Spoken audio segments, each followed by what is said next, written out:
নাফরমান ছেলে তোরা যারা নামাজ পড়ো না, একটা সাজদা তোদের যাদের কপালে নাই, নাফরমান তোর পিছনে এরকম আল্লাহর নাফরমানি করেছে যারা, তাদের পরিণতি কি হয়েছিল খবর নিস।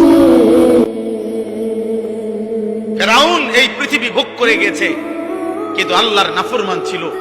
নমরুদ এই পৃথিবী ভোগ করে গেছে কিন্তু আল্লাহর নাফরমান ছিল। তাদের পরিণতি কি হয়েছে? ফানজুরু কাইফা কানা আকিবাতুল মুকাদ্দিবিন।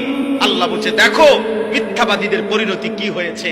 ফানজুরু কাইফা কানা আকিবাতুল মুফসিদিন। জমিনে যারা ফিতনা ফাসাদ বিশৃঙ্খলা হত্যা খুন সন্ত্রাস চুরি চাঁদাবাজি রাহাজানি চিন্তায় জিনা ব্যভিচার মদ জুয়া সুদ কিস্তি নারী বেপর্দা বেহায়াপনা অসভ্যতা নোংরামি করে যারা জমিনটাকে তছনছ করেছে, আল্লাহ বলেন ওই বেঈমানদের পরিণতি কি হয়েছে খবর নাও, তোমরা খবর লাগাও। দেখো ফেরাউনের পরিণতি কি, নমরুদের পরিণতি কি, নূহ আলাইহিস সালামের অবাধ্য জাতির পরিণতি কি হয়েছে, কেন পানিতে ডুবাইছে খবর নাও। লূত আলাইহিস সালামের জাতিকে জীবন্ত মাটি উল্টাইয়া দাফন করে দিছে কেন?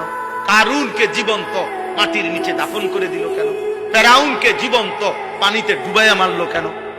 নমরুদকে জীবন্ত মশা দিয়া কামড়াইয়া শেষ করে দিল কেন? আনুগত্যের কারণে না অবাধ্যতার কারণে? বলো না ভাই। তাহলে তুমি কি করছো? সালাক মিয়া তুমি কি করতে আসো? হ্যাঁ তুমি কি করছো? ও বলতেছিল মৌলানা ইয়াহিয়া, আমি অল্প একটু শুনতেছিলাম, আপনি আপনার স্ত্রীর দিকে এতটুকু নজর রাখলেন না।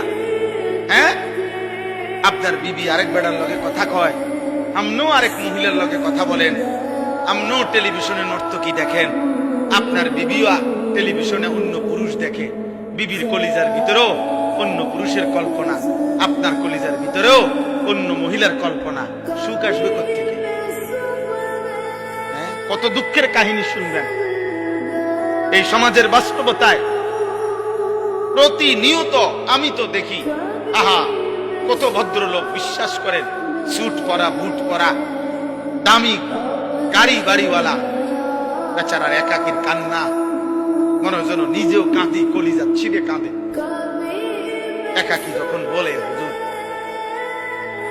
কি পরিমাণ পেরেশানি, কি পরিমাণ পেরেশানি।